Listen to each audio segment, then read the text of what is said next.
Assalamualaikum warahmatullahi wabarakatuh. Yang terhormat Ibu Putri Handayani, MIKOM, selaku dosen mata kuliah pengantar ilmu sosiologi dan para teman-teman yang saya banggakan. Izinkan saya untuk memperkenalkan diri. Perkenalkan, nama saya Subhana, NIM saya 1503 178 dari Prodi Ilmu Komunikasi kelas 1B, Fakultas Ilmu Sosial dan Ilmu Politik, Universitas Bina Bangsa.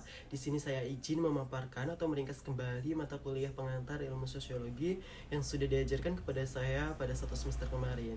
Yang pertama itu ada bab 1 tentang ilmu pengetahuan dan sosiologi, di mana sosiologi merupakan suatu ilmu yang masih muda, walau telah mengalami beberapa perkembangan yang cukup lama. Setiap manusia itu mengenal kebudayaan dan peradaban masyarakat, manusia sebagai proses pergaulan hidup yang telah menarik perhatian.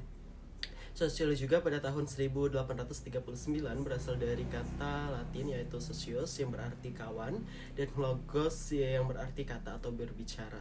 Jadi sosiologi itu berarti berbicara mengenai masyarakat. Bagi Comte, sosiologi merupakan ilmu pengetahuan kemasyarakatan umum yang merupakan hasil perkembangan dari ilmu pengetahuan dan sosiologi.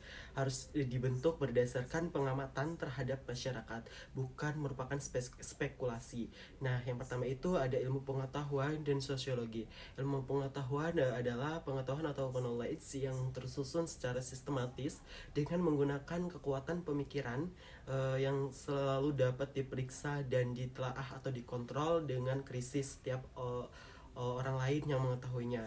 Nah, unsur-unsur atau elemen yang merupakan bagian-bagian yang tergabung dalam suatu kebulatan adalah pengetahuan atau knowledge tersusun secara sistematis, menggunakan pemikiran dan dapat dikontrol secara kritis oleh orang lain atau umum objektif. Nah, sosiologi juga merupakan ilmu pengetahuan karena memiliki ciri-ciri seperti sosiologi bersifat empiris, sosiologi bersifat teoritis, sosiologi bersifat kumulatif, sosiologi juga bersifat non-etis. Sosiologi juga merupakan ilmu sosial yang objeknya adalah masyarakat, yang mencakup beberapa unsur seperti masyarakat merupakan manusia biasa yang hidup bersama, nah bercampur untuk waktu yang cukup lama, bisa mereka juga sadar bahwa mereka adalah satu kesatuan, serta mereka merupakan suatu sistem yang hidup bersama-sama.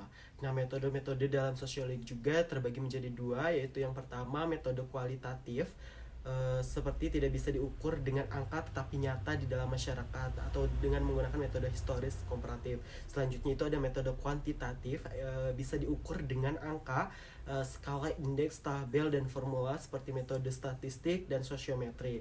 Nah, materi selanjutnya terdapat di bab 2 tentang proses sosial dan interaksi, di mana proses sosial itu adalah cara-cara berhubungan yang dapat dilihat apabila orang perorangan dan kelompok-kelompok manusia itu saling bertemu dan menentukan sistem, aturan, norma, dan nilai yang dapat menciptakan kehidupan yang dinamis. Sedangkan interaksi sosial adalah hubungan sosial yang dimana menyangkut hubungan antara individu, antara kelompok, maupun antara individu dengan kelompok. Nah, proses sosial juga memiliki ciri-ciri interaksi menurut sosiologi Charles Pellomis, yaitu yang pertama ada jumlah pelaku lebih dari satu orang, bahkan lebih. Itu yang kedua ada adanya komunikasi di antara para pelaku dengan menggunakan simbol-simbol. Yang ketiga ada tujuan-tujuan tertentu terlepas dari sama atau tidaknya perkiraan oleh para pengamat tersebut, di mana proses sosial juga meliputi proses yang asosiatif, diantaranya akomodasi, asimilasi, dan akulturasi. Sedangkan proses yang disosiatif meliputi kerjasama, persaingan, dan pertikaian. Nah, materi selanjutnya itu ada kelompok-kelompok sosial dan kehidupan masyarakat dari bab 3. Yang pertama itu ada pendekatan sosiologi terhadap manusia, terhadap kelompok-kelompok sosial, di mana manusia pada dasarnya adalah kelompok sosial, tidak bisa hidup tanpa orang-orang lain. Nah, kelompok sosial adalah kehimpunan atau kesatuan manusia yang hidup bersama karena adanya hubungan di antara mereka. Ketika berinteraksi dengan orang lain, terjadilah saling tukar-menukar pengalaman atau social experience yang kemudian akan memengaruhi pembentukan kepribadian orang-orang yang bersangkutan tersebut.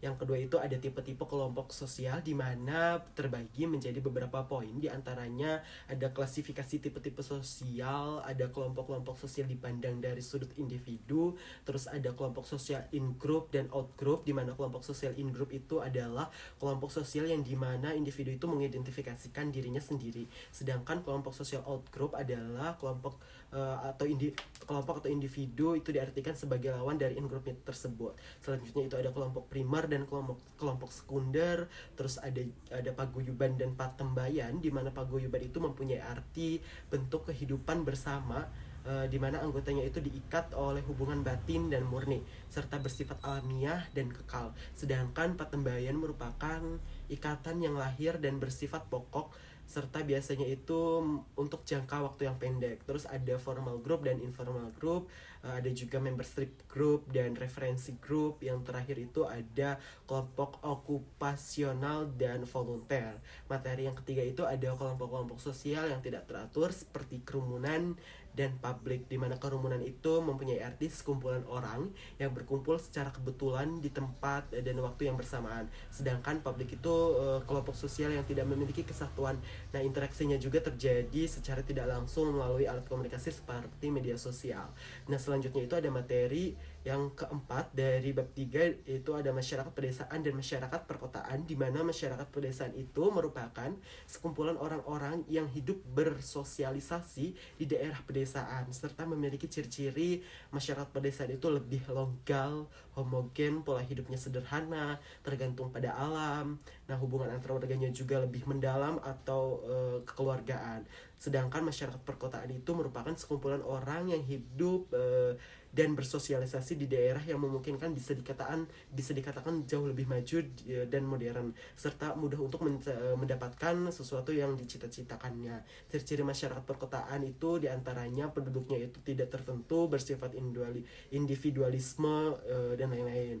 Nah, materi yang kelima itu ada kelompok kecil atau small group, dan materi yang terakhir itu ada dinamika sosial, yang dimana dinamika sosial atau kelompok itu kayak perkembangan serta perubahan yang terjadi di setiap kelompok sosial. Ada yang mengalami perubahan secara lambat, namun ada juga yang mengalami perubahan secara cepat.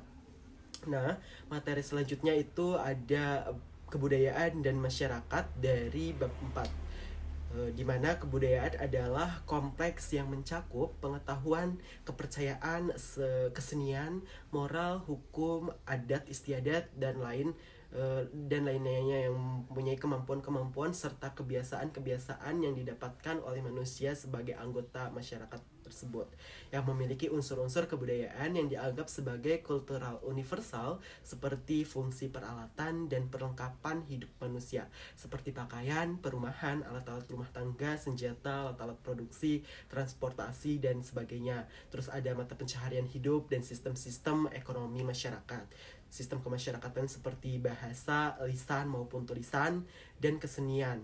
Kebudayaan juga mempunyai sifat hakikat seperti kebudayaan terwujud dan tersalurkan lewat perilaku manusia. Kebudayaan telah ada terlebih dahulu mendahului lahirnya suatu generasi tertentu dan tidak akan mati dengan habisnya usia atau generasi yang akan datang. Kebudayaan juga diperlukan oleh manusia dan diwujudkan oleh tingkah laku manusia itu sendiri. Selanjutnya ada gerak kebudayaan, di mana gerak kebudayaan itu sebenarnya adalah gerak manusia yang hidup di dalam masyarakat itu yang terjadi sebagai wadah kebudayaan tadi. Nah, materi selanjutnya itu ada lembaga kemasyarakatan atau lembaga sosial yang diulas pada bab 5, di mana lembaga kemasyarakatan itu mempunyai arti proses pertumbuhan lembaga kemasyarakatan melalui norma-norma masyarakat seperti cara atau usage, kebiasaan atau folkways, tata kelakon atau mores, dan adat istiadat, serta memiliki sistem pengendalian yang bersifat preventif dan represif. Dan memiliki tipe-tipe kelembagaan masyarakat itu biasanya dilihat dari sudut pandang perkembangannya, dari sudut sistem nilai-nilai yang diterima, dari sudut penerimaan masyarakat, dari sudut penyebaran seperti agama, dan berdasarkan fungsinya. Selanjutnya itu ada cara-cara mempelajari lembaga kemasyarakatan dengan 3 analisis. Yang pertama itu ada analisis historis, komparatif, dan analisis fungsional. Nah, materi selanjutnya itu ada lapisan masyarakat yang pernah dipelajari di bab 6, di mana lapisan masyarakat itu mempunyai arti penggolongan masyarakat ke dalam kelas yang bisa disusun secara bertingkat. Serta sistem lapisan masyarakat juga mempunyai sifat seperti bersifat tertutup dan bisa bersifat terbuka. Serta proses-proses lapisan masyarakat ini mempunyai unsur-unsur diantaranya mudah atau sukar bertukar kedudukannya, dan sistem pertanggaan yang diciptakan para warga masyarakat atau prestis dan penghargaan. Nah, lapisan masyarakat juga mempunyai dasar ukuran atau kriteria yang bisa dipakai untuk menggolongkan anggota-anggota masyarakat tersebut ke dalam suatu lapisan, seperti ukuran-ukuran kekayaan, ukuran kekuasaan, ukuran kehormatan, ukuran ilmu pengetahuan.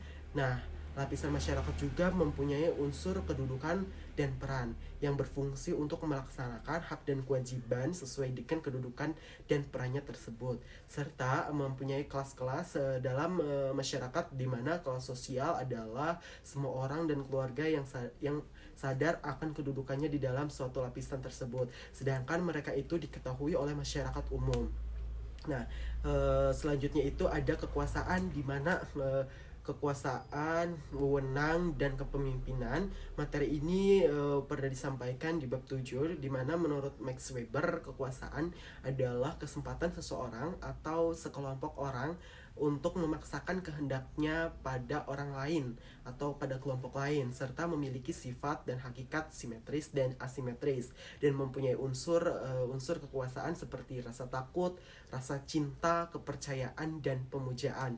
Kekuasaan juga mempunyai lapisan-lapisan seperti tipe kasta, tipe demokratis, dan tipe oligarkis. Materi selanjutnya itu ada wewenang, di mana wewenang adalah hak yang terdapat pada seseorang atau sekelompok orang yang telah mendapat pengakuan masyarakat sehingga kekuasaannya berubah menjadi wewenang. Bentuk-bentuk wewenang itu terdiri dari karismatik, tradisional, rasional, atau legal. Wewenang juga mempunyai jenis seperti wewenang resmi dan wewenang tidak resmi. Nah, wewenang pribadi dan teritorial, serta wewenang terbatas dan menyeluruh. Nah, materi selanjutnya dari bab 7 itu ada kepemimpinan, yang mempunyai arti seseorang yang memengaruhi orang lain sehingga bertingkah laku sebagaimana dikehendaki oleh pemimpin tersebut, yang mempunyai bentuk kedudukan kepemimpinan itu dan sebagai proses sosial, dan mempunyai sifat langsung dan sifat tidak langsung, sifat resmi dan bersifat tidak resmi. Nah, materi selanjutnya itu ada di bab 8 tentang perubahan sosial dan kebudayaan, di mana perubahan sosial dan budaya itu tentang tentang perubahan yang terjadi dalam kehidupan masyarakat yang mempengaruhi sistem sosialnya, termasuk di dalam nilai-nilai tersebut, sikap-sikap dan pola-pola perilaku di antara kelompok-kelompok masyarakatnya itu sendiri, serta memiliki teori perubahan sosial dan budaya seperti teori siklus, teori gerakan sosial, teori modernisasi, teori linear atau perkembangan, dan teori konflik. Terjadinya perubahan sosial dapat dipengaruhi dengan adanya perubahan budaya yang berupa perubahan akulturasi dan perubahan asimilasi. Nah, bentuk perubahan sosial dan kebudayaan ini diantaranya ada perubahan cepat dan perubahan lambat, perubahan kecil dan perubahan besar, serta ada perubahan yang dikendaki atau direncanakan dan perubahan yang tidak dikendaki atau tidak direncanakan. Selanjutnya itu ada faktor-faktor yang mendorong jalannya proses perubahan, seperti kontak sosial dengan kebudayaan lain, sistem pendidikan formal yang maju, dan sikap menghargai hasil karya seseorang dan keinginan untuk maju. Sedangkan faktor-faktor yang menghalangi terjadinya perubahan itu seperti kurangnya hubungan dengan masyarakat lain dan adanya perkembangan ilmu pengetahuan yang terlambat, serta sikap masyarakat yang sangat-sangat tradisional, tidak modernisasi. Nah, proses perubahan sosial juga seperti penyesuaian masyarakat terhadap perubahan, saluran-saluran perubahan sosial dan kebudayaan, serta disorganisasi dan reorganisasi. Nah, materi yang terakhir itu ada di bab 9 yang pernah diulas tentang masalah sosial dan manfaat sosiologi. Nah, di mana masalah sosial itu merupakan suatu ketidaksesuaian antara unsur-unsur kebudayaan atau masyarakat yang membahayakan kehidupan kelompok sosial atau menghambat terpenuhinya keinginan-keinginan keluarga kelompok-kelompok sosial tersebut, sehingga menyebabkan kepincangan ikatan sosial. Klasifikasi masalah sosial juga berdasarkan sumber-sumbernya, itu seperti ekonomis, biologis, biopsikologis, dan kebudayaan, serta ukuran-ukuran sosiologis terhadap masalah sosial itu bisa diukur dari tidak adanya kesesuaian antara ukuran-ukuran nilai sosial dengan kenyataan-kenyataan atau tindakan sosial. Dan sumber-sumber sosial dari masalah sosial yaitu seperti akibat dari suatu gejala sosial atau bukan yang menyebabkan masalah sosial, yang contohnya itu seperti gagal panen. Beberapa masalah sosial itu seperti di Indonesia itu penting, seperti kemiskinan, kejahatan, disorganisasi keluarga, masalah generasi muda dan masyarakat modern, peperangan, pelanggaran terhadap norma-norma masyarakat seperti pelacuran, delinkuensi anak-anak, alkoholisme, dan homoseksualitas. Nah, sosiologi juga mempunyai kegunaan atau manfaat seperti tahap perencanaan untuk mengidentifikasikan kebutuhan sosial tersebut, dan juga pusat perhatian sosial, lapisan sosial, pusat-pusat kekuasaan, dan sistem serta saluran komunikasi sosial. Yang kedua itu ada tahap pelaksanaan seperti identifikasi terhadap kekuatan-kekuatan sosial dalam masyarakat dan pengamatan terhadap perubahan-perubahan sosial yang terjadi. Dan yang terakhir itu ada tahap evaluasi, di mana analisis efek-efek sosial pembangunan tersebut. Nah, mungkin hanya itu saja yang dapat saya sampaikan dari mengulas materi ini. Kurang lebihnya saya mohon maaf. Wabillahi taufiq wal hidayah. Wassalamualaikum warahmatullahi wabarakatuh. Terima kasih.